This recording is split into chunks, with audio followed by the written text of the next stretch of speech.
Om Shanti, everyone. Welcome. Welcome to the Monday workshop series, Monday sharing series. It's a family time. It's the time to get to know each other, get to know the family each other. And as you know, we get once in a kalpa opportunity to get to know each other well. And one of the main takeaways from this series, as you always know, only BKs can relate to BKs. Why is that? You can only relate when you can resonate with somebody else's experience.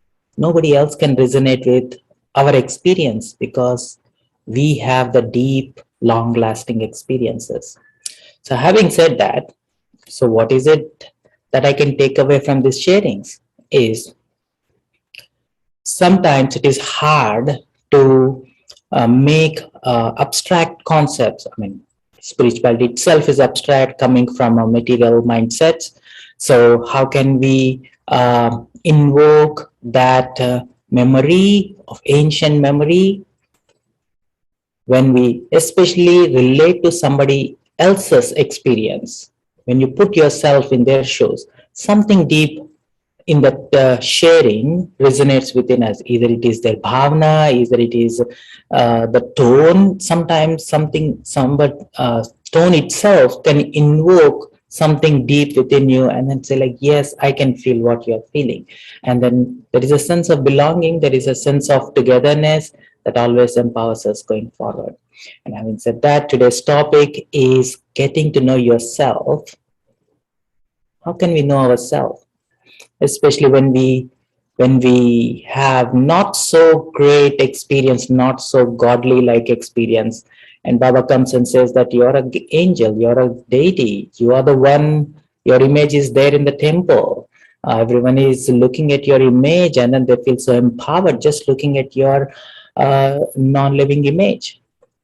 So but when Baba says that, and when we look at ourselves, our sense of self is backed by a lot of our experiences in last, not only this birth, last 63 births. How can we relate to what Baba is telling? So today's topic is very much on that lines, getting to know yourself, getting to see through the eyes of Baba.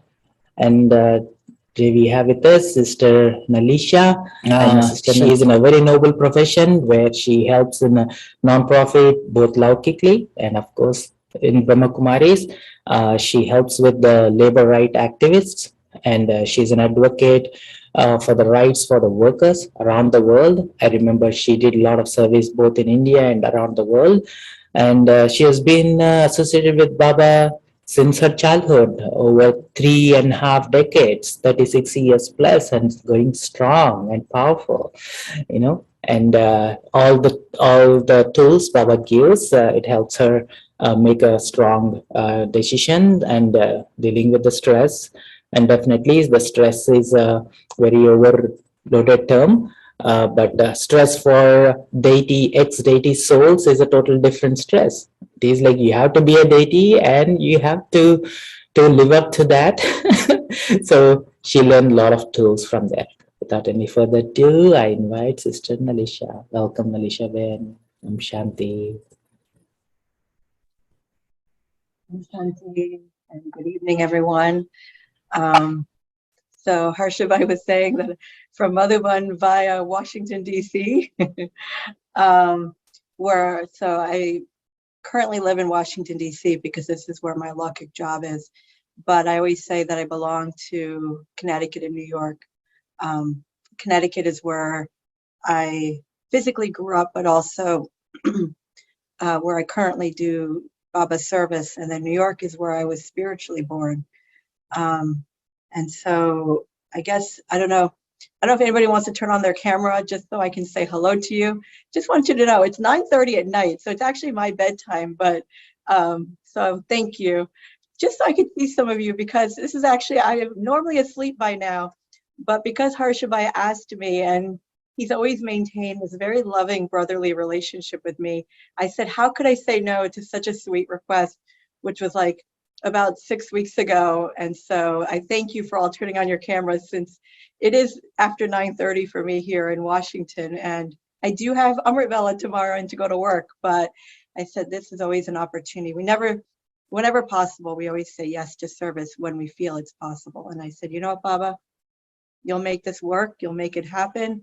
And I just have to be the instrument for it. So I guess a little bit about myself before we go into kind of today's discussion. So I came to Baba when I was 9 years old. And I don't know if you can call it coming to Baba, because I walk into the center and I'm sitting in Murli class, and Mohini Didi is reading the Murli. My parents are both in Gyan, and so they had just started wanted to go and learn about the Brahma Kumaris. And so they brought my brother and I have an older brother. And basically that day one, just sat in Murli class. I had no background, no knowledge of where we were, living in Connecticut. So we drove an hour and 20 minutes and just sat in Murli class, okay? And I sat in the front row, And so think about it this way. What time is Murli class usually? It's like 7 in the morning on a Saturday or Sunday. And if you're driving an hour and 20 minutes, that means you're leaving before like 6 a.m. to go. So imagine 9-year-old me grumpy, because how dare you wake me up to go sit in the car, to go somewhere where I don't know where we're going. And then I have to sit in the front row. And you have this, this sister in a white sari reading something that I didn't understand. But I sat there. And then I slept there. Just laid in my mom's lap, because that's what we used to do when we go to the temple. If you're tired, you just lay in your mom's lap. And I was like, I'll just lay in my mom's lap. And I remember one of the sisters came and asked my mom, did she want to take me into the other room? And Mohini Didi said, no, let her stay. Let her sleep there. It's okay. And I still remember that, because I was like, she let me just sleep in the front row in my mom's lap while she read Murli. And so that was how I was actually born into Gyan. I've never taken the 7 days course, just to let you know. It was a time where children were starting to come to it was Queens. So in New York, we only had the Queens Center, which I don't know if any of you had been to before, but it was a house in Queens, like as a city, and it was in the basement. And there was very few students. And then slowly that year, more and more families started coming. It was 1986. And so we started having a children's class. And the children's class was just a group of children who they tried to read the Murli to. And, we play games. And it was my first kind of, that first day they said, you're a soul. And I said, okay. And there's one God, and his name is Baba. And I said, okay. My mother had been religious, where she used to bring us to the temple and do puja every morning. And so I had learned growing up singing bhajans and, reading stories about Krishna and about Ram and Hanuman and all this stuff. But to me, it was just stories. And so for me, when I was told that I'm a soul, there was a lot of acceptance, because, which is very interesting for me, because I'm actually someone who questions a lot of things. I'm very analytical. And to just say, okay, something just said, okay, it made sense, and I didn't question it. And so that continued for me. And, would go to class every week. And my parents had basically turned our home into a Gita Pathshala. So it was where people were coming to take the course, where it was a spiritual home. Now imagine when you're 10 years old and your mom wakes you up for Amrit Vela.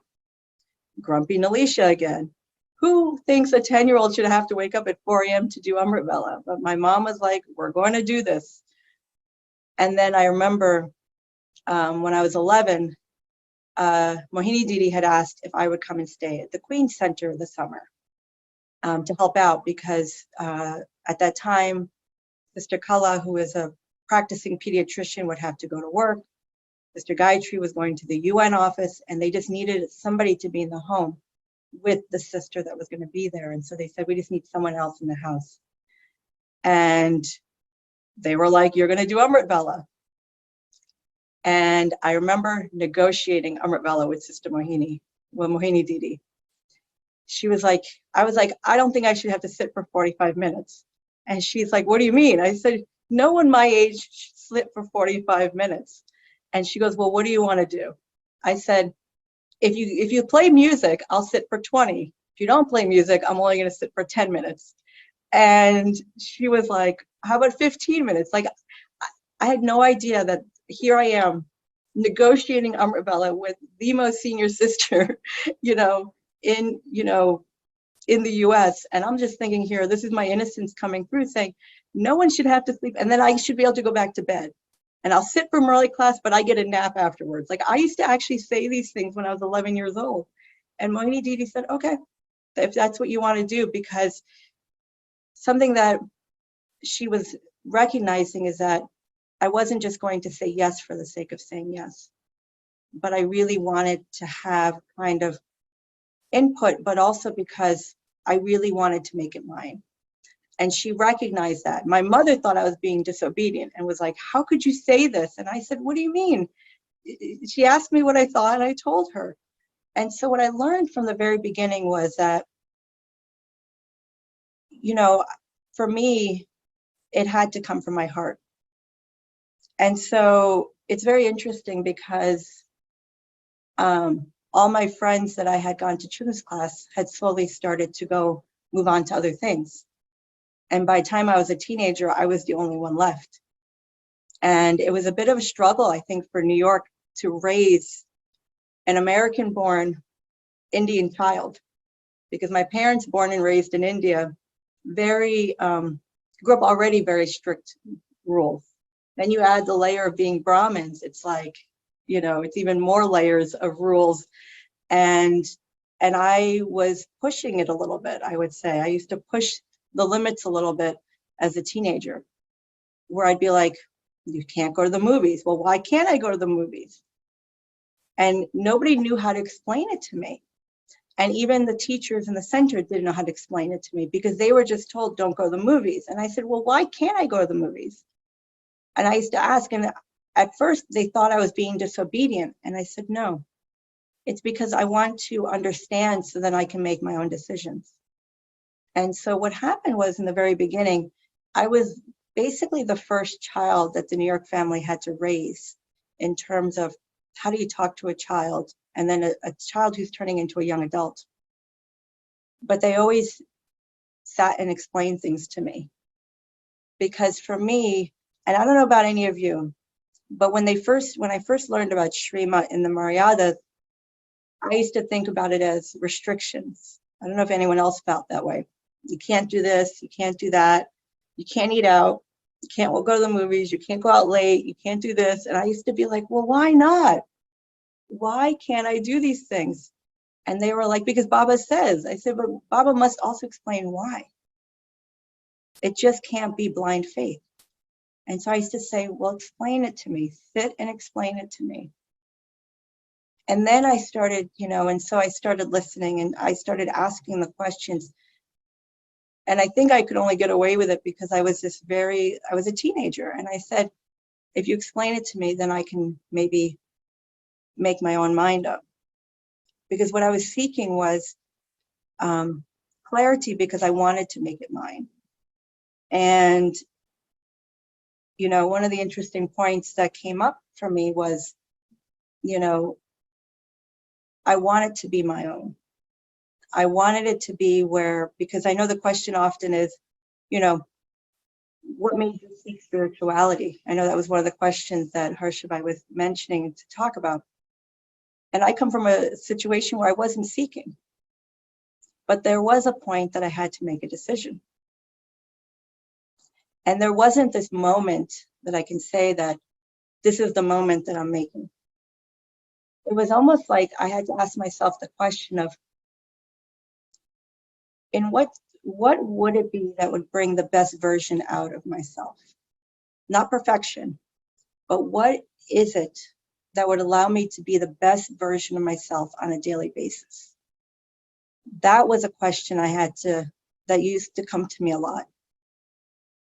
And I realized that Baba's Srimat, the Maryadas, was actually a roadmap for how I could be the best version of myself.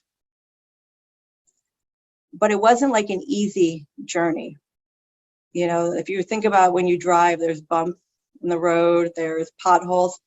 That was my journey. Like, I have to say that I grew up with a lot of love. I grew up in a home where both my parents gave me so much love. My brother and I grew up with a very, very nurturing and very close relationship. And it was very interesting because there was a time where my brother had to make his own decisions, and he had decided that he wanted to get married and he wanted to have a family. And at first, it was very challenging for me to just understand his decision because we were raised together. But he said, this is the direction I want to go in. I love Baba. Baba's the only Baba I know. I don't know any other practice or anything. But he said, this is where my heart is leading me.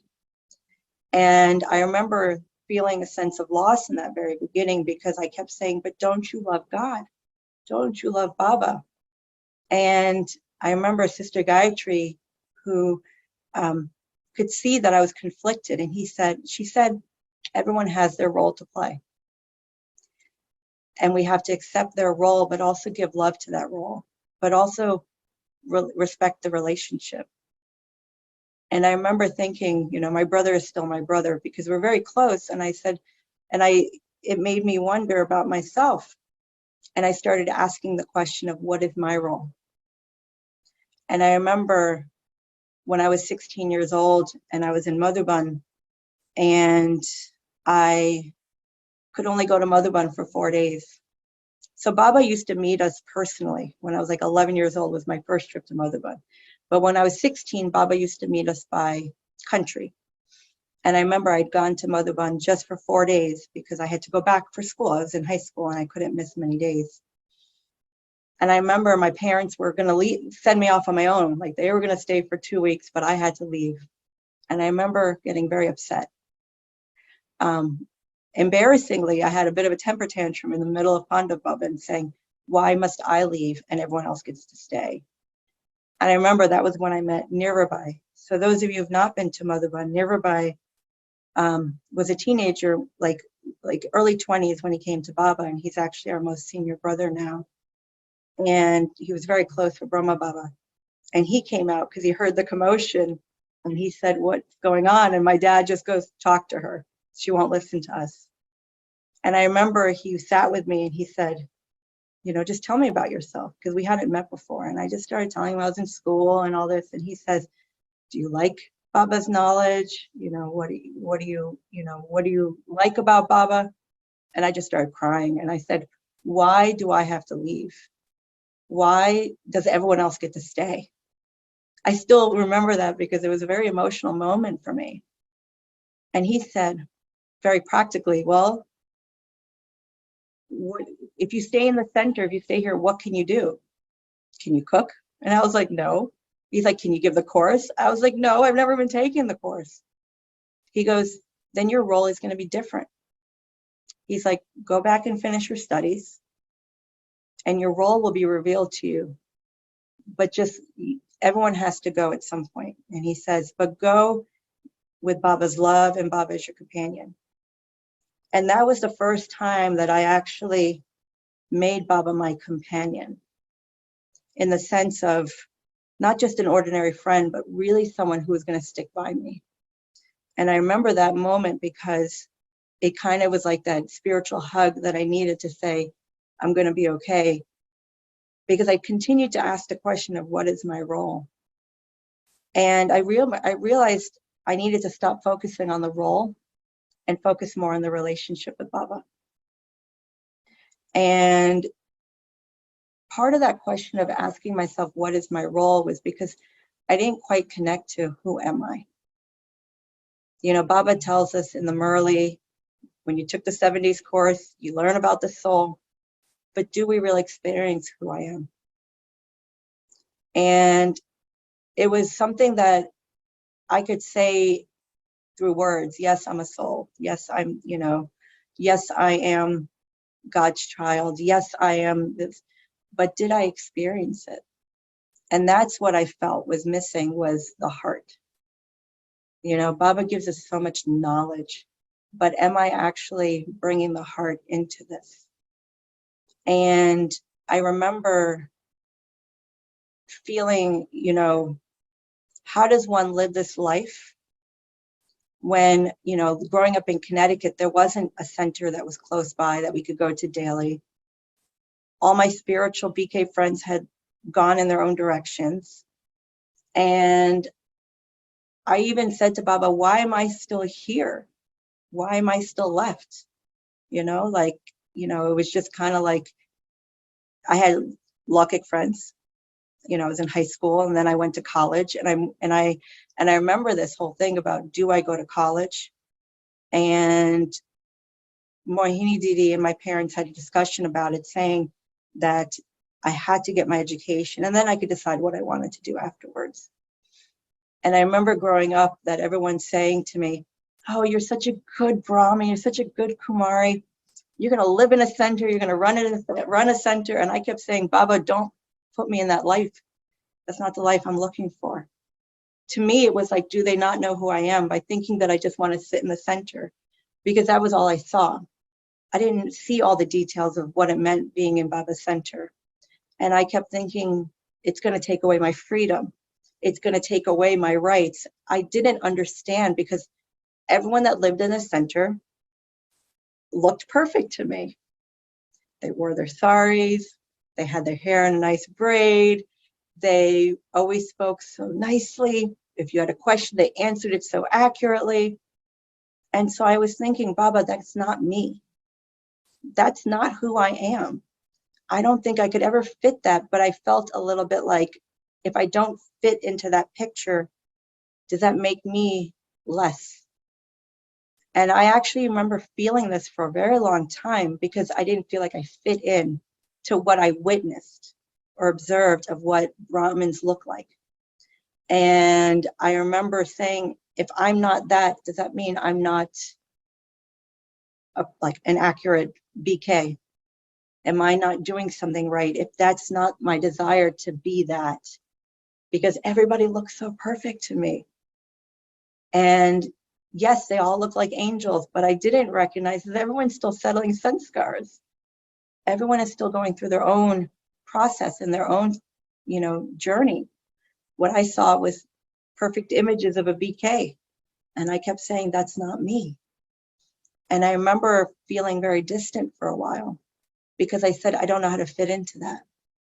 And I went to college and I moved away. So I lived in this college dormitory, 3 hours from home.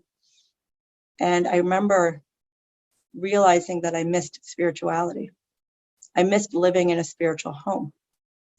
And so I said to my parents, I need a car, because I need to go to class once a week. And I'll drive the 2 hours that I have to New York, but I need spiritual company. And I recognize that, because when you grow up with it, you take it for granted because it's the world that you live in. And then when it's taken, you're stepping out of it, you see what's missing.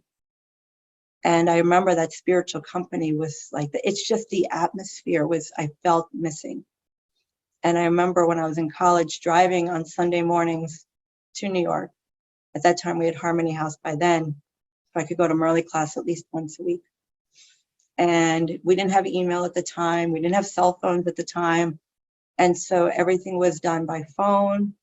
I remember my parents calling me every day to give me a Merle point, because it wasn't like you could just look up the Merle on the internet. We didn't have internet at that time. Yes, I am older than I look. I recognize that. But this whole time I kept asking Baba the question, what is my role? And I don't know if I really know who I am. Those were the two questions that kind of traveled with me from early childhood through my teenage years, through university.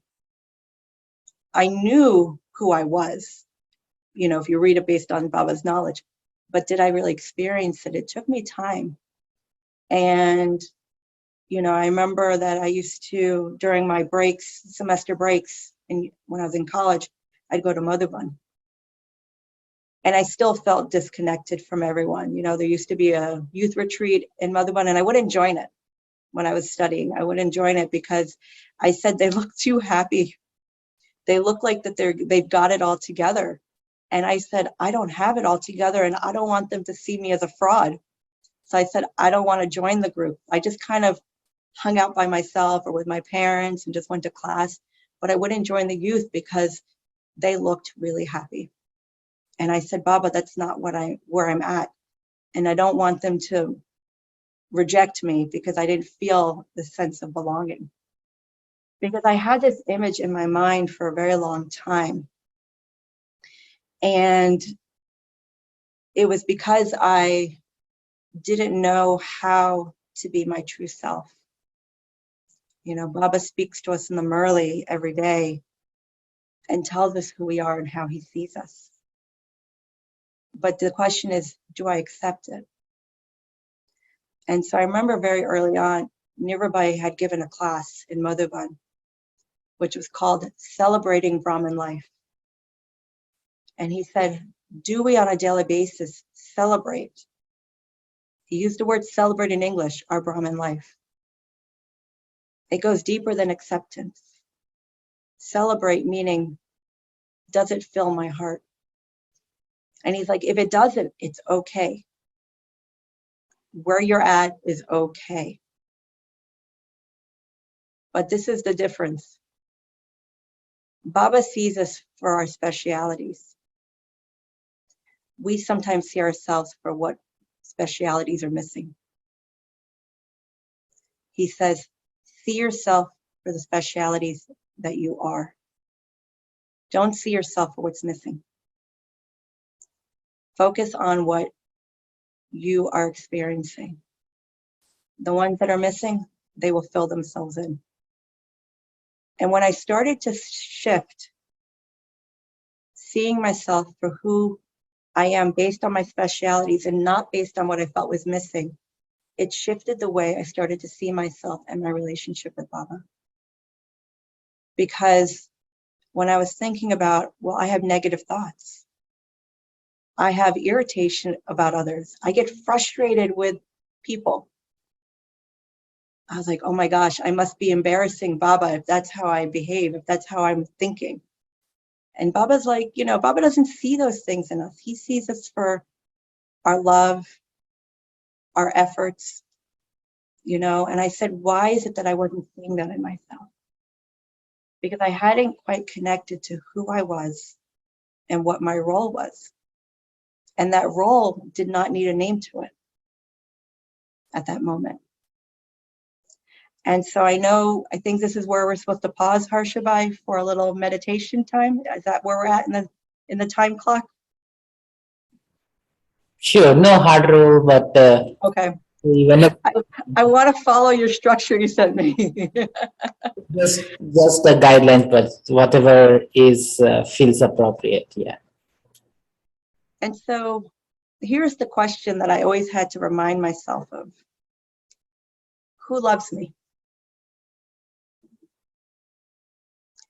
And then who do I love?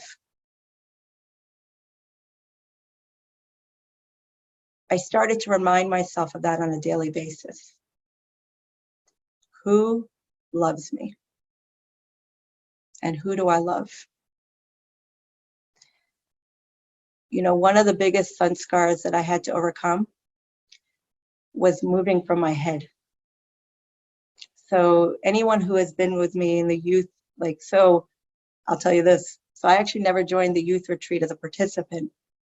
But when I came into my 20s, I was asked to come in as a facilitator, as like a coordinator. And that was the shifting moment for myself to start moving away from the head, because I finally needed to let my heart lead me. I'm very linear in my thinking. I'm very everything needed to make sense and fall into its right place. Some would say I'm very type A, if you think about it on a logic level.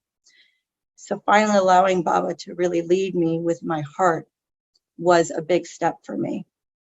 And I know I just jumped a lot, So let me step back a moment.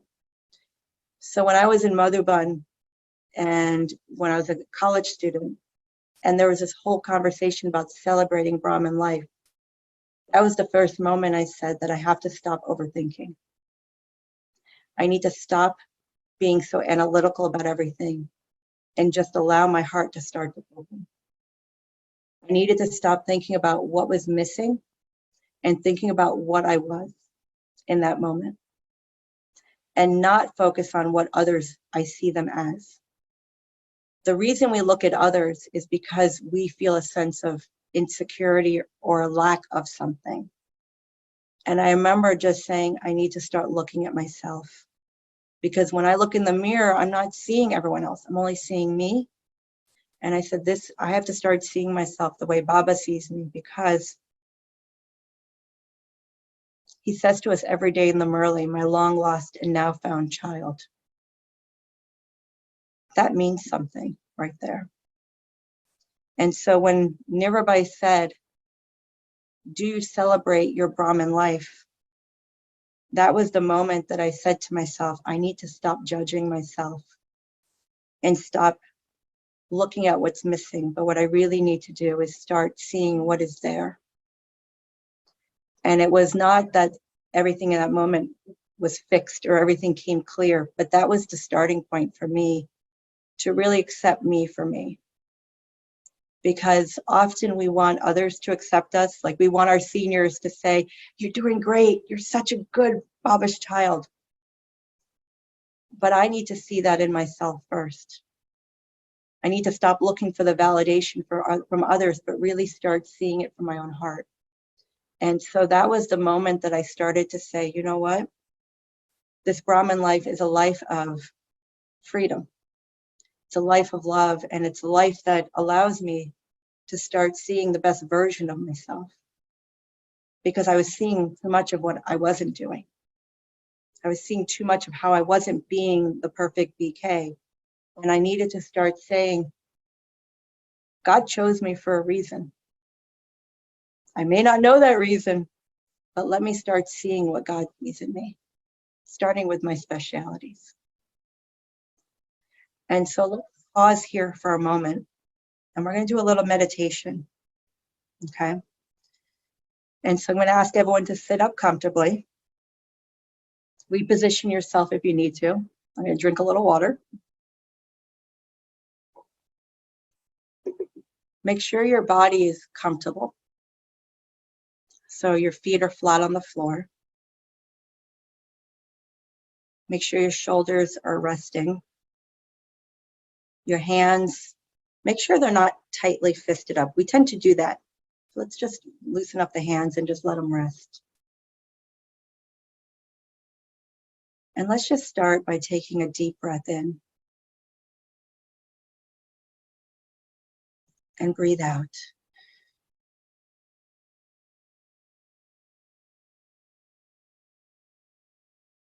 Take another breathing in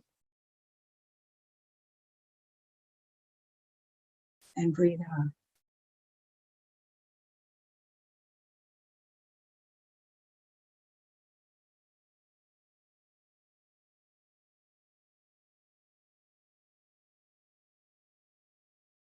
In your minds, I invite you to imagine that you're looking in a mirror.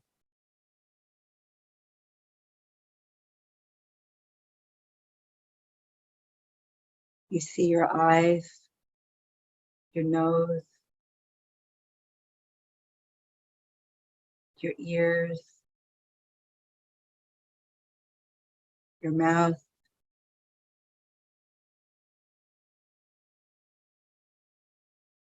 and then slowly allow your eyes to focus right at the center of your forehead.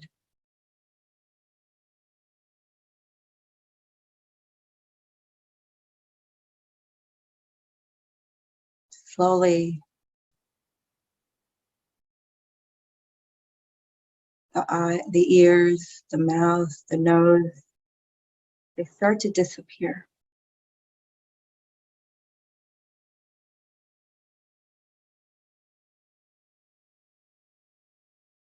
And all you can see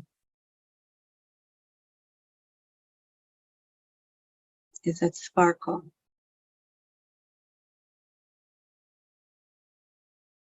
That diamond-like sparkle right at the center of the forehead.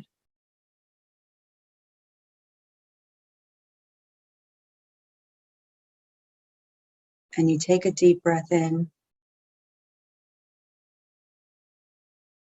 And you breathe out.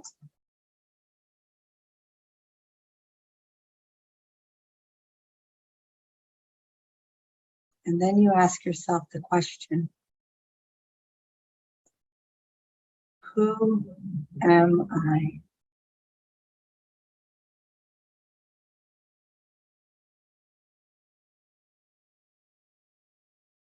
Don't judge, don't limit. Just let the answer come to you. Starting with the words, I am. Who am I?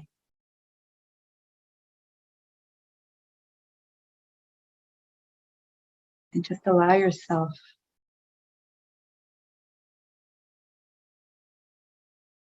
to hear, to listen for the response.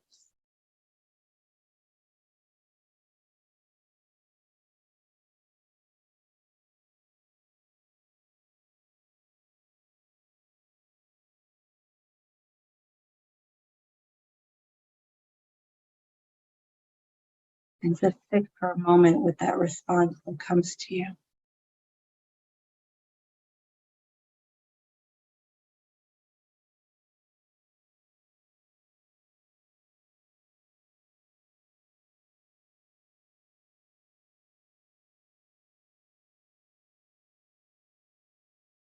Too often we complicate the response. We think this is what I should say, or what I'm expected to say. But let the response be natural. Let the response be what you're feeling in this very moment.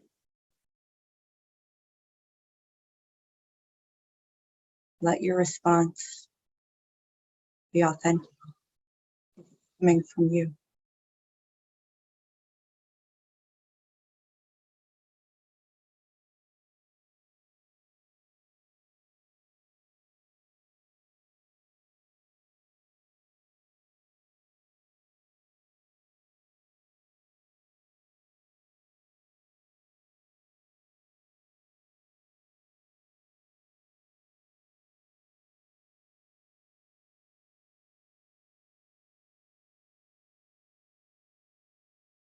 Take another deep breath in and breathe out. And let's move into the next segment.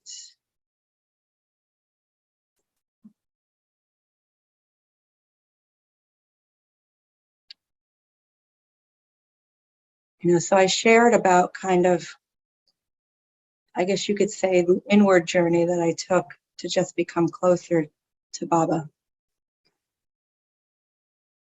In the beginning, I talked about how it felt like Srimad, the Maryadas, felt like it was what you're not allowed to do. But there was a moment where it actually felt like freedom. The reason is that God himself was outlining a roadmap for me.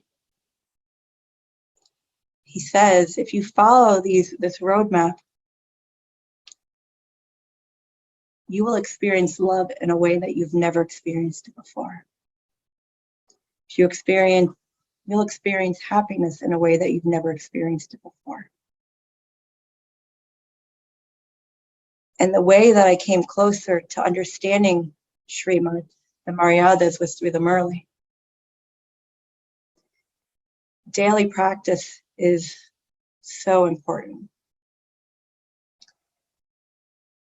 Amrit Vela is so important.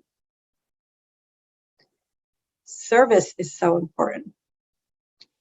But you might be saying, but I work a lot. I've got a family. I don't know if anyone here has children, or if anyone here has a job. You know, I have a job that is very demanding, and I like my job. I actually love the work I do, but it's very demanding. It involves travel. It involves long work hours. And, you know, Harsha spoke with me on, I think it was Friday. I had no voice on Friday because I had been working so hard that I actually lost my voice. And I said to him, don't worry, my voice will be back by Monday. And this is the first day that I've actually had my voice almost completely back because I worked so much. And even during that time that I worked so much, two things I didn't let go of was Amrit Vela and Murli. I was working till midnight every day this past 2 weeks. I was traveling and I still didn't, I made sure that I kept accurate because it's the backbone. And you might say, but it's very hard to wake up early in the morning sometimes. It is. And I can say that I've missed an Amrit Vela or two. It's happened. But I remember that I say to Baba before I go to bed every night, Baba, wake me up from Amrit Vela. And then I set like 3 alarms because I wanted to make sure. So you might ask, well, what brought me to that point of saying that this is going to be my daily practice and that this is, I'm going to do it no matter what. So my parents, they took the course and immediately accurate. Like when you want to talk about living with 2 accurate BKs, those were my parents. Like that was the lifestyle. And I was like, it's not as easy for me. I was, you know, when I was a college student, I was studying late. I had friends, I wanted to do stuff. It wasn't as easy of a journey for me as it was for them. But I also realized that if I did not maintain a daily practice, there was a little loneliness that I used to experience in my heart. And when I was lonely, I would start looking out for that happiness. I would look for company in others. I would look for, you know, trying to just do different things, spend money. And I realized that wasn't real happiness because what was lacking was spirituality in those moments. And I used to think, well, all my Lokik friends are happy. They seem happy. And I realized they weren't happy. But they were looking for happiness in different ways. And everyone has to find their own ways of happiness. But I had this treasure that I just wasn't accessing, you know? And so it was like Nirvabai reminding me to celebrate my Brahmin life. Going to Madhuban and doing service was helpful. But it was also this time where I had a very special opportunity to develop a close relationship with Dadi Janki since I was a child. And I remember, I didn't know this at the time, was that she had actually said to the sister who was looking after her, Hansaben, to keep an eye on me since I was a teenager and to keep me close. And I didn't know this. And I just kept thinking, why is Dadi keeping me close? I was like, I'm not the best BK. I'm not doing everything accurately. Why? It's because Dadi saw something in me that I had not yet recognized. And so, you know, I had a very special privilege to be able to spend time with Dadi, to travel with Dadi, to stay with Dadi. But I didn't know at the time it was because Dadi saw in me something that I hadn't seen, but knew that we all have our roles to play. But if we don't see it ourselves, the world won't see it in ourselves. And so what she had focused on was discipline for me.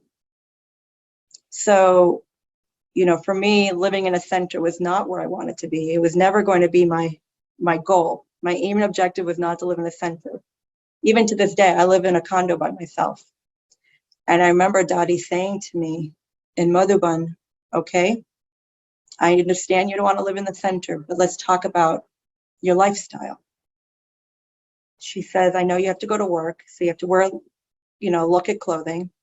But she said to me, no matter what it is you have to wear, the color clothing or whatever, it should always be where others are feeling like that they are in the presence of someone special, God's angel. So make sure you dress in a way that you are representing Baba. She goes, I know you can't wear white to work like that, but still, what is the type of dress attire that you are wearing? She says, let's talk about your timetable, because when you live with others, you'll be more accurate. But I accept that you're living by yourself. But let's talk about your timetable. Amrit Bella, Murli class. When do you do your cooking? When do you offer Bog? What do you do when you get home from work? And I was like, when I get home from work, I just want to eat and sleep. And she goes, okay, I understand that you can't do 30 minutes of yoga every evening, but you have to sit with Baba every night before you go to sleep. And she says, let's talk about your money. How are you spending your paycheck every month? And she made me write out all my expenses. How much I spend on groceries, how much I spend on transportation, how much my mortgage was, how much all that. How much am I giving to Baba every month? She had me write it out. And she looked at it, she read it, and she was like, okay. And she's like, give more to Baba. And so I was like, okay, like she actually wanted to know if I was going to live on my own, how was I going to maintain accuracy? And then she said, and Moini Didi also said, you have to visit a center at least once a month, because I was living far from the center. And so she said, but you have to be able to communicate with somebody. You need some spiritual support daily, whether through email or a phone call. You have to talk with someone for spiritual communication. And so I said, okay. So Dottie gave me very practical methods of how to maintain a spiritual lifestyle that I felt was doable. And she never even talked about service. She just said, focus on your self-efforts first. Then your role for service, it will reveal itself naturally, but you have to maintain first your accuracy. What is your dharna? What are you doing spiritually daily? And then it was, over time, she said, how are you serving daily? And I said, Dottie, I'm not able to give the course daily. I come late from work. She goes, no, you can still serve without it having to be where you're putting a program together or doing a workshop or giving a course. How are you serving on a daily basis through your thoughts? Check throughout the day. Are the thoughts that I'm creating serving? Am I creating sorrow? Am I taking sorrow? Am I giving sorrow? She says, check throughout the day, because that is serving. What are the quality of my thoughts throughout the day? What are the quality of my words? If your coworker comes to you to gossip, do I join in? If someone comes in to criticize someone, do I add fuel to that fire? How am I representing Baba on a daily basis? She said, that's serving. And then I said to Dottie, Dottie, I like living by myself. It fits the life, it fits my timetable that I have, but I get lonely. I don't have spiritual friends. I'm far from the center. I don't have, I have Lokik friends, but they can only, it's temporary happiness. I said, I feel very lonely, but I don't want to go anywhere. I said to Dottie, I don't want to get married. I don't want to go anywhere, but I'm feeling a little empty. And I said, what do I do? And she says, you need friends. And I remember Dottie pulled me into a room of Kumaris that were in a class, and she said, look, these are all your friends. And she started pointing out. And I said, but Dottie, they're here. I'm all the way in the US. And she goes, And I remember we used to have this conversation a lot. I said, Dottie, I feel very lonely. That was something I struggled with in my 20s, was that I struggled with loneliness. And I remember saying this to Dottie Gulzar and to Dottie Janki, and they both gave me different methods. Dottie Gulzar said, when you fill your heart with the one that you love, you'll never feel a hole or anything empty. And so she said, make Baba your companion. Yes, he's your father, but make him your constant companion. And then Dottie Janki said to me, and she even did this, she took her hand and put it on my heart and said, put your hand on your heart and just say, I am Baba's child. And she goes, you will feel that connection in that moment. And she says, it takes a lot of courage to say that you feel lonely, because we don't admit those type of things sometimes. We're feeling like if we say that, then we're not being this accurate Paka BK. But I knew that I had to say it because I wanted to come closer, but I didn't know how. And it was just look towards Baba. And that's what inspired me to become consistent in my timetable, Murli, Amrit Vela, offering Bhog to Baba, was that I had to make Baba fill my heart. And it wasn't hard once I accepted it, because there was a time that I was like, didn't accept it, meaning I didn't celebrate it. And part of that was because I wasn't being honest. You know, Baba sees me a certain way, and I had a hard time accepting how Baba saw me because I kept seeing what I was missing. I kept seeing what was lacking. I kept seeing my flaws. And if I said that to my mother, she'd say, it's because you're not sitting on your seat of self-respect. And I was like, what does that mean? That was a distant, like, I couldn't bring that close. But I started to say, well, how does Baba see me? Let me start looking at myself that way. And so you know what I actually did? I looked in the mirror. Physically, I went and looked in front of a mirror and said, okay, how does Baba see me right now? And I said it out loud. And what I would do is I would pick some Murli points from that day's Murli of what Baba would share as my speciality. And I would actually say it to myself in the mirror. And I would hear myself say it out loud. Now, this is not a practice that anyone taught me. It was something that I felt that I needed to do because I was living by myself. I needed to hear my voice say it to myself through the words that Baba would share in the Murli daily. And it made a difference because I needed to accept how Baba saw me. It was very hard because I felt like, you know, how do I do all this? And I also want to be good at my job. I also want to be someone who volunteers and who does other things. How do I do all of it? You know, if you have, you know, other responsibilities, how do you fulfill all that and maintain an accurate BK lifestyle? And what I learned was our life is not a life meant to live alone. Our life is actually a family life. You know, Baba says so many times in the Murli, don't leave your families, stay with your families. And I then thought back to my childhood of what my parents did. You know, my parents growing up when I was living at home, they were like, invite your friends over, you know, let them come in our home. Let them come and watch TV in our home. But what they did was it said, they will experience the atmosphere that we've been creating. And so this is how they taught me was, you don't have to be speaking every moment of your day spirituality, but how am I treating others? What type of words do I use? And I remember watching this, what was the relationship and how my parents treated each other? They would have disagreements, but they never attacked each other's character. But they would disagree about things and they never raised their voice.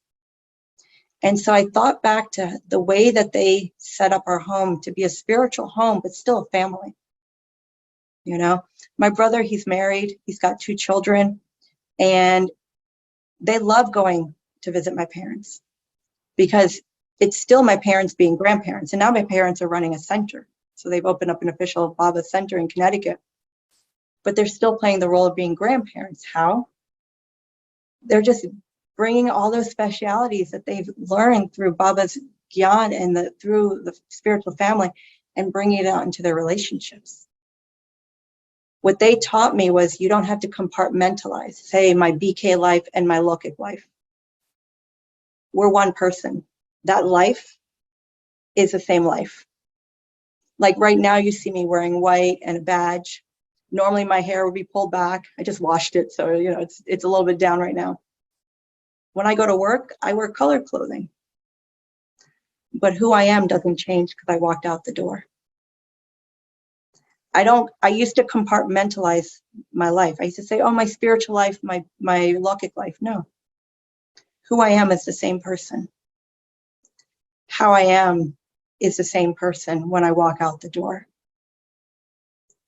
It's interesting. So, Harsha was talking about my job. So I'm this activist, this labor rights activist. So I'm a member of a union, a labor union. I'm also the chief shop steward for the workers in my place of employment. So I represent 70 of my colleagues. I have to sit across the table with management and actually have disagreements with them and say, no, this is what we need. But one thing I don't do is I never attack the character of the people across the table, even if we disagree. I never raise my voice. I never use derogatory language because I want to be heard. And I said, even when I'm sitting across the table from management, I'm still Baba's child. I'm still who I am. And I'm sitting on my seat of self-respect in those moments. And I know that no matter what the role I play in those moments, who I am is still the same being. It's just how I express it is different.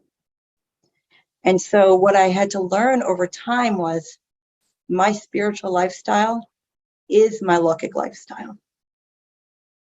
It's the same. I may not be, my friends, I have Lokik friends. And I'm not like saying, oh, God says this, God says that.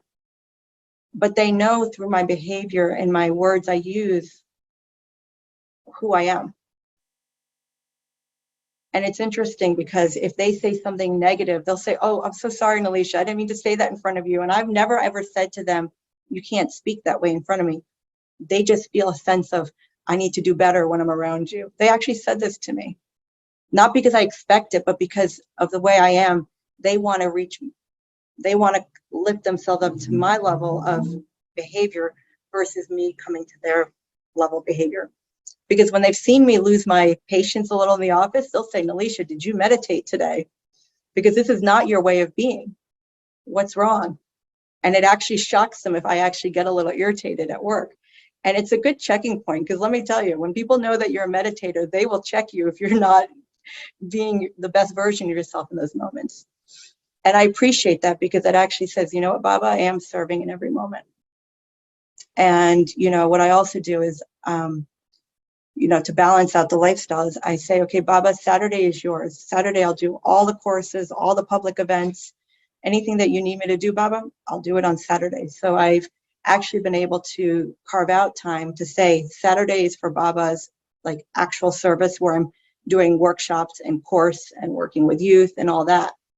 But during the week, when I have a very full schedule, I still ask myself every day, how did I serve today? Even if it means through my behavior, my words, did I serve the world today? What were the words I used? And so that's my way of serving through the week. But then I do carve out time to actually do Baba's service, because the Connecticut Center needs hands. Baba's, Baba wants every person in the world to be able to have, at least know who God is. And so I feel like if I can play a role in that, then I'm going to do that. And so the reason I bring this up is I know I struggled for a long time on really understanding, how do I bring a spiritual lifestyle into my Lokik world?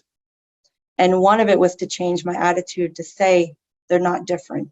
It's actually the same, because I'm the same. I'm not going to leave Baba in my apartment and just go to work. No, Baba's my companion. He goes with me, you know? And how do I bring him into my day is connection. And how do I bring him into my day is the words I use with others, the attitude, the look on my face. This is how I serve.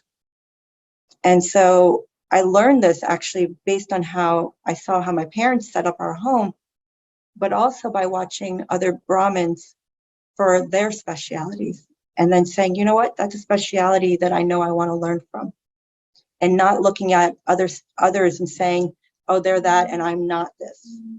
But if I were to notice other Brahmins, to learn from their specialities, but not to look at it as a reflection of what I'm not, but to say, oh, I can learn from that.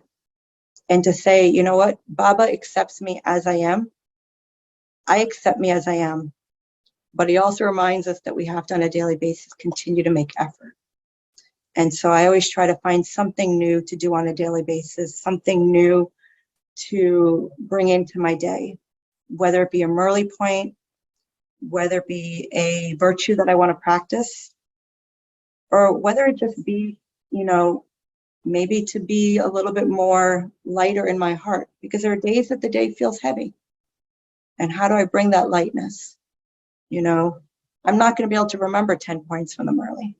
That's not my reality right now. But if I can hold on to one or two and just kind of bring it into my day, then to me, that's growth. I was asked a question of how do I use Murli, you know, what happens when I feel a little bit off balance? Or if I feel a little bit like, you know, I don't feel grounded. This past week when I was working literally like 16-hour days, I was struggling a lot with just my day-to-day. But one thing I didn't let go of is I made sure I listened to the Murli. And even when I even felt like I couldn't even absorb a single point, I made sure that I attended class every day. Because I know that the soul is still taking it in, even if I'm not able to process in that moment. I did not say one day I'm not listening to the Murli. Even if nothing goes in that day, it's okay. I did not miss the Murli. Because I know that the soul can hear it and is taking it in. Plus, spiritual company is so important. Like, we're so fortunate that Zoom came out, because that's how we're attending Murli, a lot of us. And there's no reason not to miss it, you know?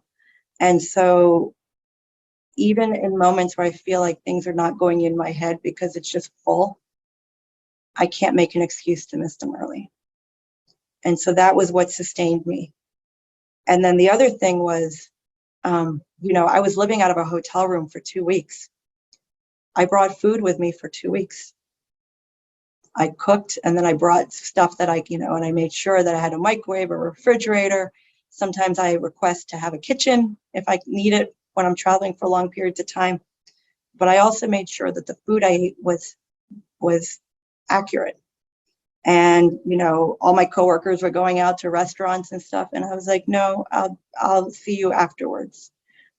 And so I made sure that what I was eating was food that was cooked in Baba's remembrance. Because even if I'm not able to, you know, have accurate Amrit Vela, I missed a couple Amrit Velas. I'm sorry, this is being recorded. I do not recommend it, but it happened once or twice when I was traveling because I wasn't going to bed till 1 o'clock. I did sit with Baba, just didn't sit the full 45 minutes. I made sure I stayed accurate on food, Murli, and just really saying good morning and good night to Baba. So those were the things that I really, I wanted to share, I guess you could say, moments of struggle, because I don't know if we admit that we actually struggle in our Brahmin life, but we do. And it's okay. But here's the point. Sometimes we say to Baba, I'm struggling right now. And sometimes we just say, I don't want to do anything right now. I don't want to listen to the Murli. I want to do that. Think about moments of when I find myself struggling, what do I need to say to myself so that I stay close to Baba? So I can say, I'm struggling right now. I don't want anything to do with Murli. I don't want anything to do with spirituality. No. In those moments, I need to say, Baba, I'm struggling right now. How do I come closer to you? And it doesn't mean sitting for meditation for 1 hour. It might mean, let me go for a walk and just have a conversation, and let me just be honest with where I'm at, with the intention of being close. So I walk a lot. It's one of the things I do is I walk a lot. I go outside, I love nature. I walk a lot because there's something about it that makes me feel free. I used to journal a lot, but I always made sure that when I was in my moments that were challenging or struggle, that the intention was to get closer, not to become more distant from Baba. And I would just be honest and say, Baba, this is where I'm struggling. When you tell Baba, he will give you a solution. And this is where trust comes in. Trust in Baba, trust in Brahma. And so I just want you to know what I'm sharing with you. I have never even shared with students here in New York or Connecticut. I'm sharing it with you because the only way we can get close to God himself and to grow in our Brahmin life is to know that we all are still on this journey. Our goal is, of course, we can say is the golden age, is to become number one. Of course, that's where we want to be. But I also have goals in this birth. And in this birth, my goal is to become closer to Baba. My goal in this birth is to be able to serve. But my goal is also to be my true self. And it doesn't mean it has to be separate. And so if I get closer to Baba, if I continue to serve the way he sees my role as, it'll lead me to my future form. I don't need to worry about my future form. What I need to do is focus on today. Where am I at today, and how do I put one foot in front of the other? When I was traveling this past 2 weeks, we had a lot of stressful moments. So a lot of my colleagues were testing positive for COVID and were getting very sick, all vaccinated, but still, we were in a large gathering. And one of the managers said to me, Nalishha, you're handling this very well, because I was our health coordinator for this event. And he said, what is it? Because he's like, I'm falling apart. I'm stressing out. And I said, I just asked myself 2 questions. What is within my control and what's not within my control? What's not within my control, and in my mind, I was like, I have to trust Brahma. What's within my control is where I have to put my hand of cooperation in. What is it that I have the ability to help move forward? And what I don't, I can't put my energy into that. The reason we experience stress is we focus too much on what's not in our control. Let me focus on what's within my control. And he just kept listening to me and going, this is so interesting. And I said, it'll help to give you focus on what you have control over and what you have influence. Now, this wasn't direct Baba's Gyan from the Murli, but in my mind, it was, I need to trust Brahma, but I also need to be an active participant. I also need to be able to see clearly, what is it that I need to do next? This is how I served in that moment. It wasn't like I said, oh, well, God says you have to do this. I wasn't going to say that to my manager. What I said was, I said it in a way that he understood it, but it was Baba's Gyan coming through. That was serving in that moment. Because what I did was I helped pull some of the stress from the moment and help move towards solution.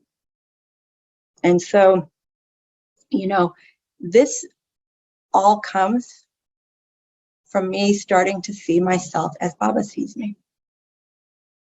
And I didn't need to name it. Like if you asked me, what is my role? I still couldn't name it. But I know that it comes through naturally based on me accepting the fact that, and actually appreciating that Baba has chosen me. Baba has chosen each one of you. Think about it. In the Murli, Baba ends every Murli with, to my long lost and now found children. Do you know how powerful that is? Excuse me. We hear it every day, but do we experience it? His long lost and now found children. God found us. Now hold that. All right, let's do another meditation. All right, sitting up again. Let's take a deep breath in and exhale very slowly.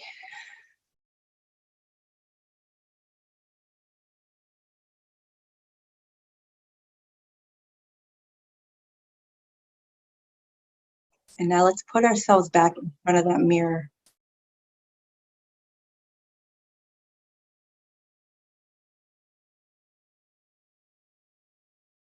And just look at yourself and say to yourself, I am Baba's long lost and now found child.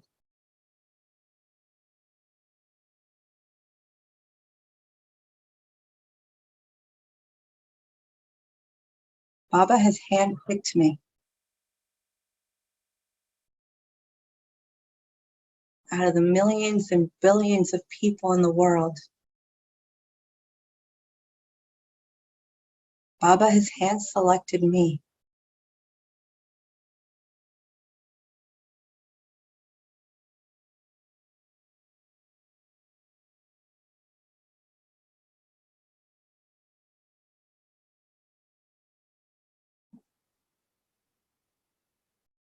And in those moments where I find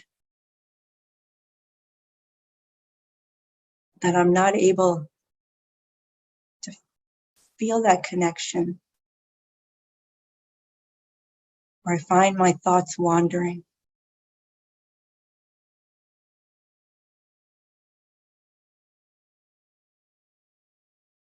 just place your hand over your heart and say to yourself, I am Baba's child.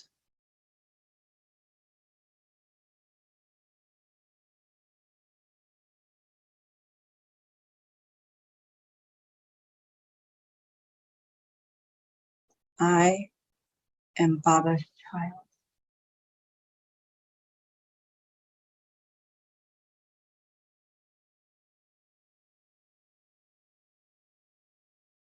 His long lost and now found child.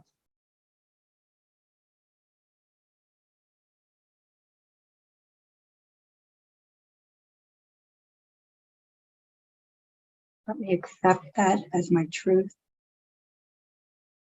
but let me experience that love, a love that only Baba can give me.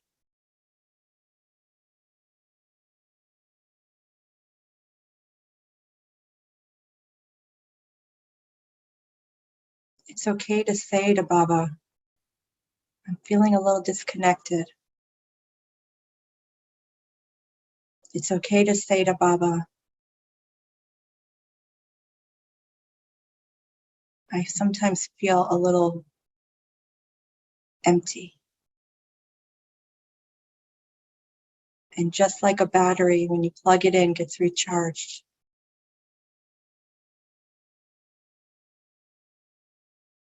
Let Baba recharge you. Bring him into your heart. Let him be your constant companion.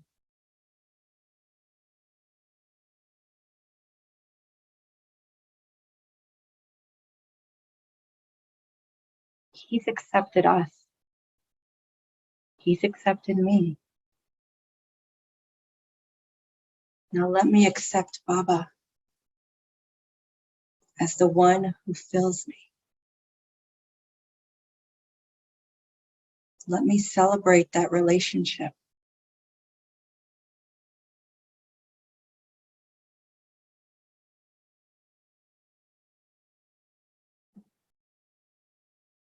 Let that vision that Baba sees in me be the vision how I see myself.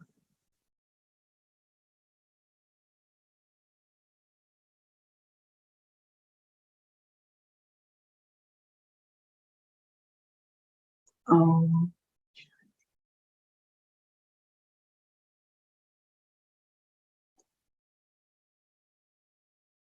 I think this is a good time if anyone has questions.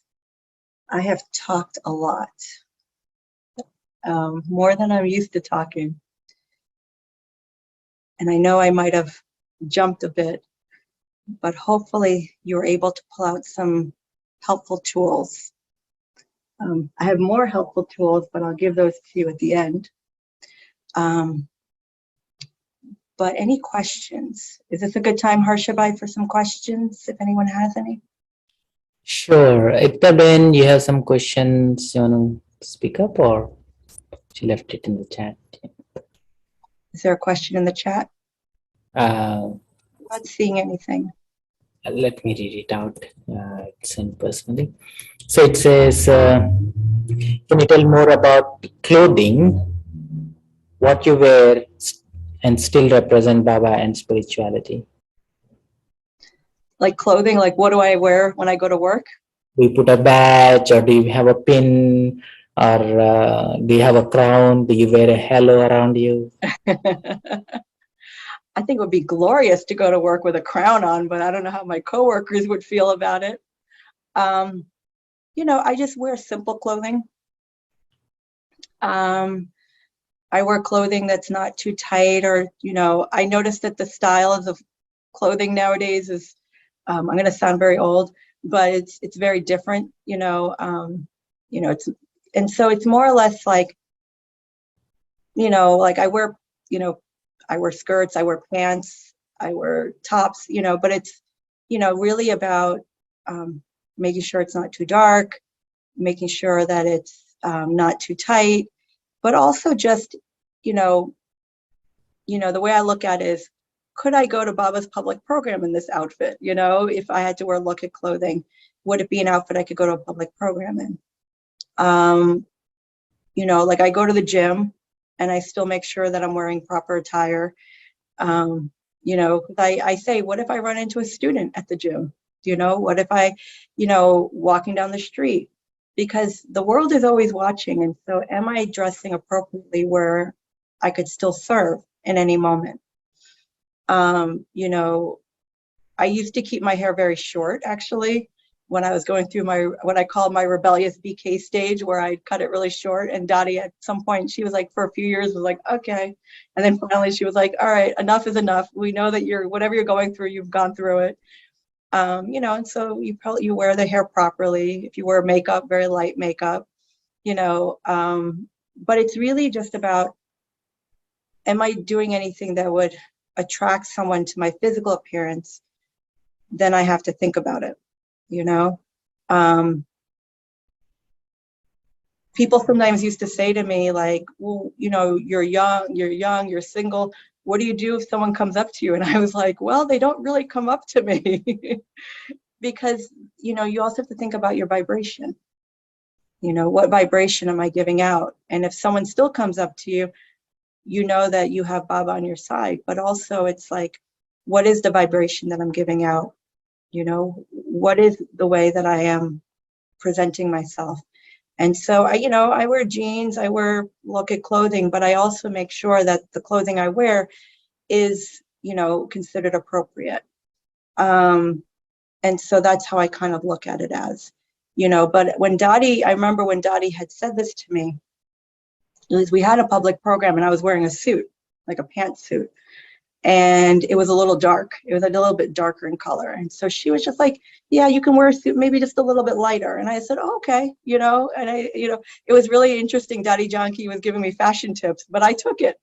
I appreciated it, because how else do we know, and so, and so it's like, you just kind of think about, because I'm not going to wear, like normally, like right now I'm wearing a Punjabi, but normally when I go to class, I'm in a sari. The only reason I'm not in a sari today is because I didn't do my ironing yet.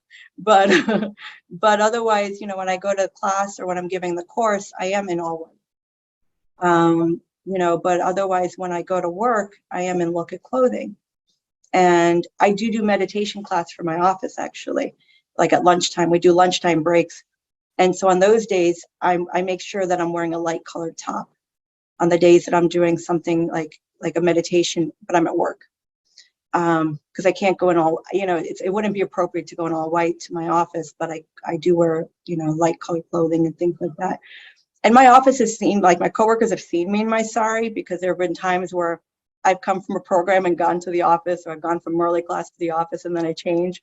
And so it's not a big deal to them. I work in a very progressive, liberal, multicultural environment, but I also know that, you know, you wear a sari where it's appropriate, like a white sari where it's appropriate. And so I don't know if that's helpful.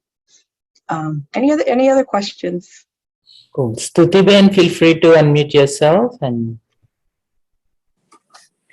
thank you so much for your candid talk. It was very refreshing. I was wondering, how do you deal with sleep deprivation, especially given your hectic schedule? And, if you do wake up for for Amrit Vela, I mean, do you drink caffeine? Do you nap later? How do you operate on just like 3 hours or 4 hours of sleep? So when I was traveling for work, it's a good question. I was traveling for work, it actually was challenging. But otherwise, when I'm home, and it's not, I'm not with California. I go to bed at like 9. So on a regular work day, I go to bed at 9, so that I can wake up by 4 o'clock. Because once I wake up for Amrit Vela, Connecticut, I'm part of Connecticut's early class. We start at 5:30 in the morning. So by time that because everyone has to go to work, so we're done by 7. So for me, it's Amrit Vela, and then I also have to start the Zoom. So it's like Amrit Vela, take a shower, and then get ready, and then Murli class. And then right after Murli class, what I do is, if I have time, I might lay down for about 20, 30 minutes. But if not, because I have to go to work early, then it's make my lunch and my snacks for the work day, and then just leave for work, and then come home. What I try to do is I try to make sure I'm home by a reasonable time. So I try to be home by 6 o'clock, so that I can cook, eat, have a little bit of downtime, and then go to bed by 9. So what I've learned is that I have to make sure my night ends earlier, because I do recognize that I actually need more sleep. To be honest, because I went through that 2-week period of 3 hours of sleep, 4 hours of sleep, I spent the last 3 days sleeping. And because I actually had to say to myself, I was supposed to be at Peace Village this past weekend for the USA Teachers Retreat. And I actually had to say, I can't come because I'm overly exhausted. Not to mention that I'd been with 2,000 people and had a lot of COVID exposure, and I didn't want to bring that to Peace Village. And so I just said, I can't come. I was they expected me Friday, and I told them Thursday, I just cannot come. I had lost my voice. I was physically, you could see that I was exhausted. And so that was me being honest to say, I won't be good for anyone if I don't take these days to rest. And so I took 3 full days, which I have not done in a long time, years. I've not done it. 3 full days of rest to catch up and just feel settled, so that now I can get back to my regular schedule of proper sleep, proper timetable. Because when I traveled, it did get off a little bit in terms of not getting enough sleep. And also, because I had to take all my food with me, I wasn't eating fresh food for 2 weeks. And so I also wanted to make sure that I gave time to just eating fresh food every day and offering Vogue again every day. Because when I was traveling, I didn't have a kitchen. So I brought a cooler with all my food, and it was just wanting to make sure that I was, back to offering Vogue every day. So for me, it's making myself go to bed by 9:30 every day. That's how I manage, because normally I don't get a nap in. And so that's how I've been able to kind of manage it. And when do you exercise? So my workday ends at 5 officially. And so then I will try to go to the gym right at 5. Or in my office building, we have a gym, so I'll go at lunchtime. And then otherwise if I don't have to be at work till 9, after Murli class, I'll exercise for half an hour, 45 minutes. And so I'll do stuff like that. But I've learned that exercise is very important in terms of like just maintaining a healthy lifestyle. I don't drink caffeine because my body actually doesn't do well with caffeine. And so for me, and I don't eat a lot of sweets. Like, it's very interesting. Whenever Toli's given out, I'm always like, I don't know if because a lot of sugar, my body doesn't really thrive on a lot of sugar. And so for me, it's making sure I exercise daily. Like, it's Amrit Vela, Murli, cooking every day, exercise every day, and going to bed at an accurate time. Other things that help, and this is going to sound very odd, make your bed every day. Make your bed every day, and don't leave home until the sink is cleared of dishes, even if it means putting it in the dishwasher. Because when you come home, it feels like you've come into Baba's home. Everything is put away. So what I do is I make sure that my bed is made every day, everything is put in its place, the kitchen is neat. So when I come home, I feel like I'm walking into Baba's home, not just into an ordinary place. Because this is all part of discipline. You don't realize it. This is all part of Baba's discipline, but it's also creating an environment that when I come home from work, this is Baba's home that I'm walking into. Okay, and you might say, but I have all these things I have to do. It actually doesn't take a lot of time. Put them in the dishwasher. It doesn't mean you're running the dishwasher. You might be waiting for it to fill up, but at least your sink is cleared and everything is put away. There are times that I have to do laundry in the morning. So I have a building where it's community laundry. So it's in the basement. And so I do it, I'll put it in before Amrit Vela, so that way I can use all the machines and everything. And I might leave before I can fold it. And I actually will say, Baba, I didn't get to fold it before I went to work, but I'll do it when I get home. And so I make that commitment that I'll fold the laundry and put it away when I get home from work. So there are times that it's not always like, but I make a commitment because I say that this is Baba's home. I want it to, even though it's just me living here, it's still, Baba's my companion. He lives with me. And I wouldn't want my respected elder who lives with me to live in a messy environment. So making the bed every day, making sure the kitchen is clean every day, and making sure that it's just that when I walk in, it feels like I'm walking into Baba's home. And so these are like little practices that I do. And it's actually, if you do this daily, it's not a lot of work. It's when I neglect it for like a week and then it's clutter. But if I do it every day, it actually takes 5 minutes, And so that's what little things like that remind me that there is discipline, but also it's not difficult discipline, if that makes any sense. Ekta, you have question?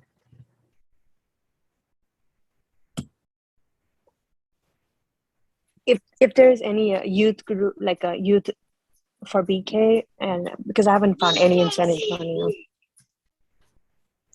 I'm sorry, I didn't hear your question fully. So she asking, is there any BK youth group in USA via Zoom or something? She lives in San Antonio, Texas. What age? What is the age group are we looking at? Anywhere from 25 to 40, I guess. Yeah. So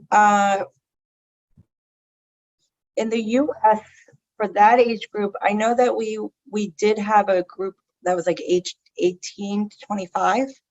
The group used to meet like every other week, but now I don't think the group has met, and we're trying to bring that group back. I can follow up with Harsha with that if there's anything that is in the works. I know that there's like children's groups, there's teenage groups, like youth groups. Young adults is something that we're trying to build up. I know that at Peace Village, 4th of July weekend is the BK couples retreat.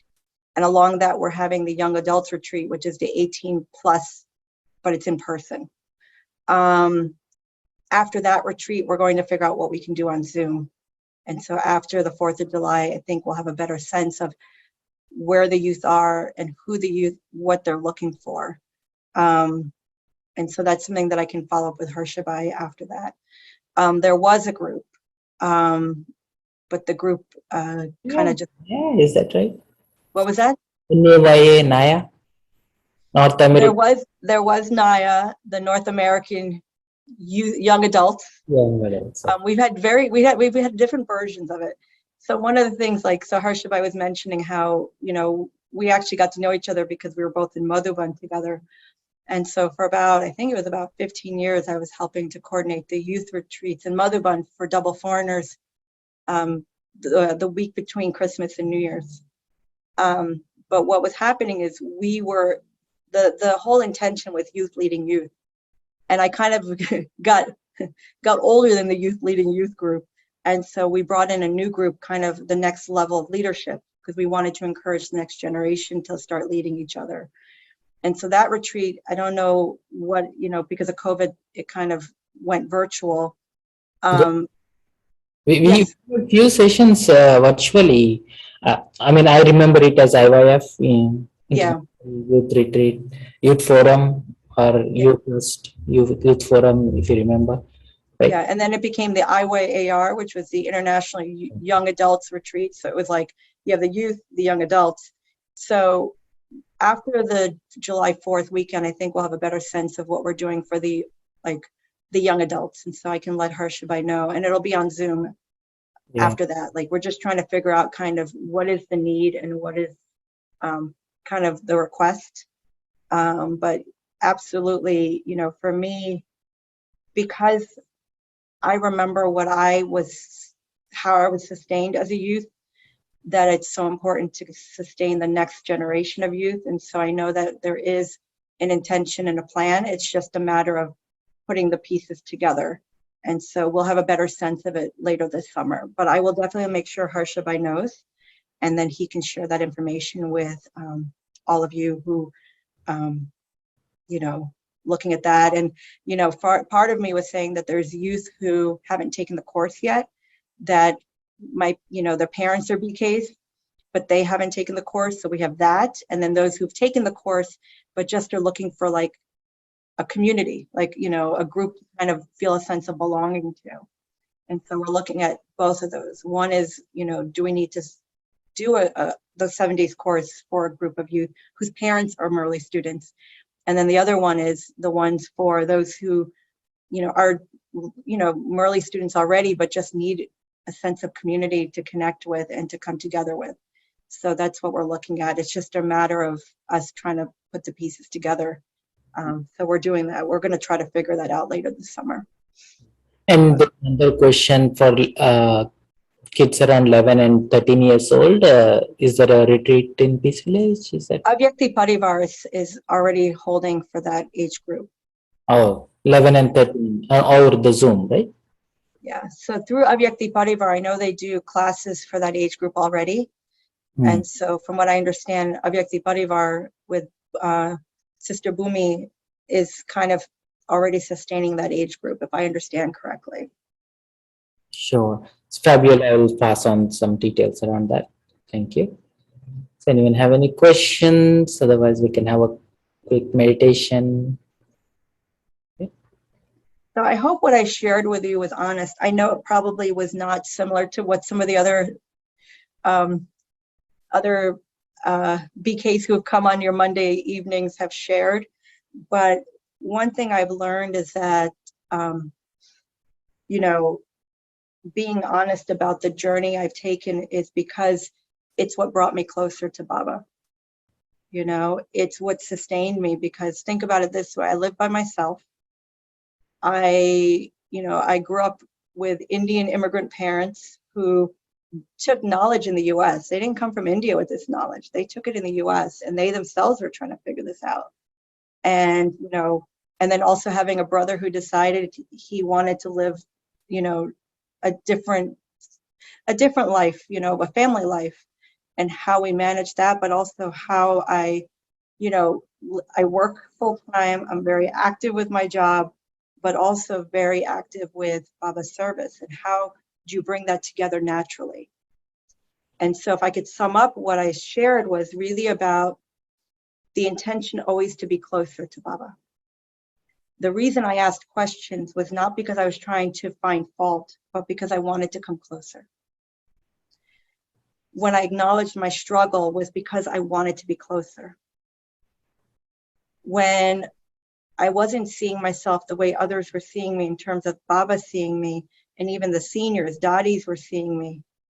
It was because I had not accepted who I am.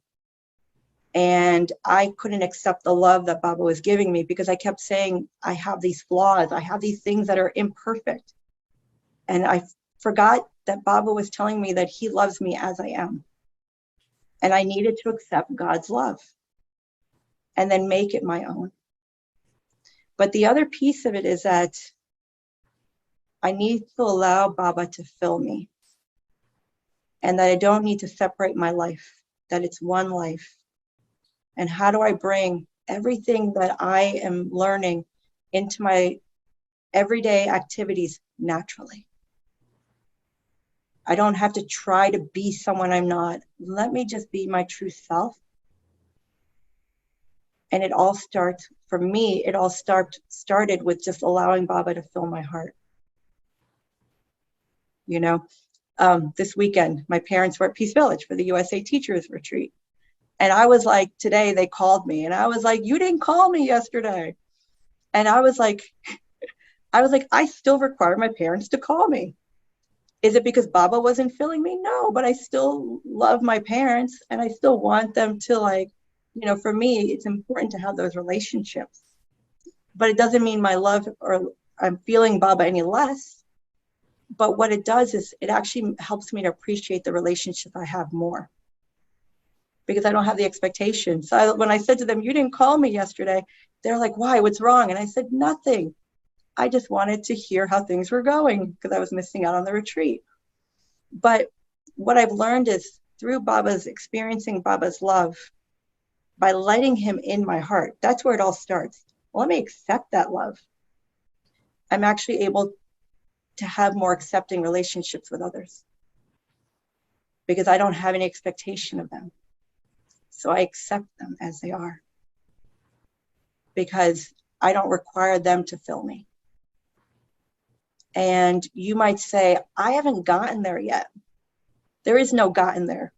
You know, there's no destination. It's just about saying, all right, Baba, I'm letting you in. Just let him in. That's it. There wasn't this overwhelming feeling or this, you know, the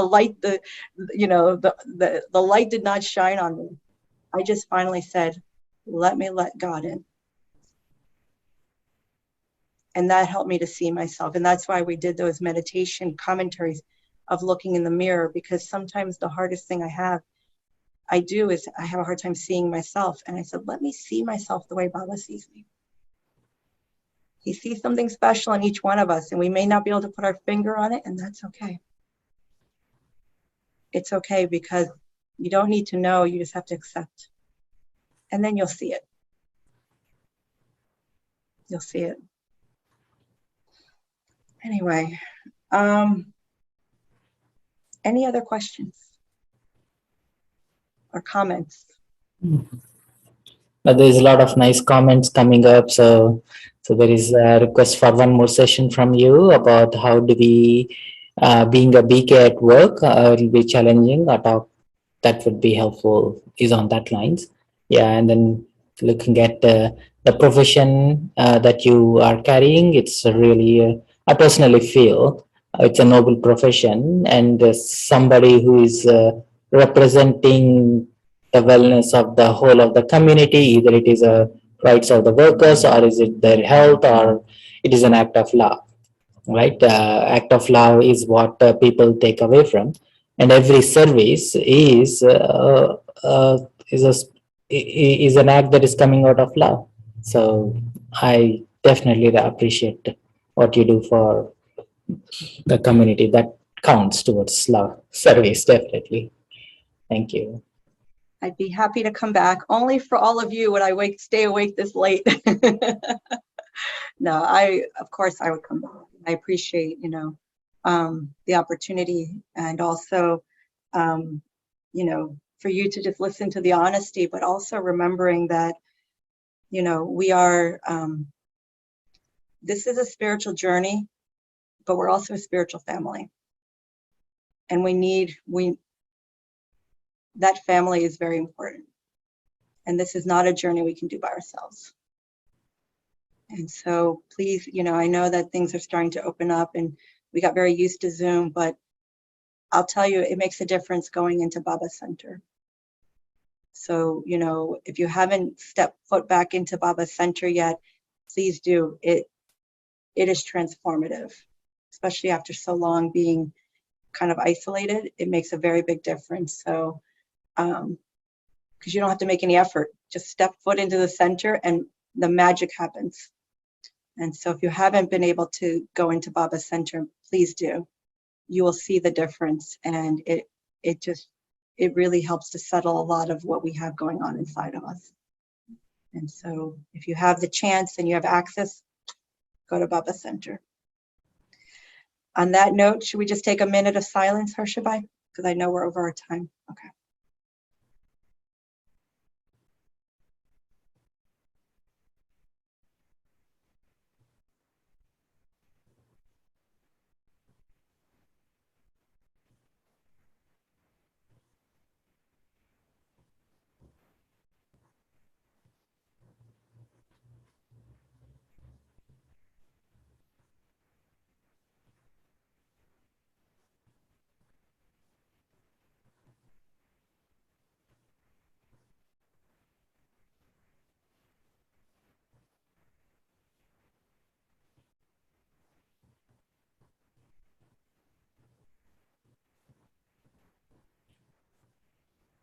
Om Shanti. Thank you, Nalishha Ben. Thank you everyone for joining.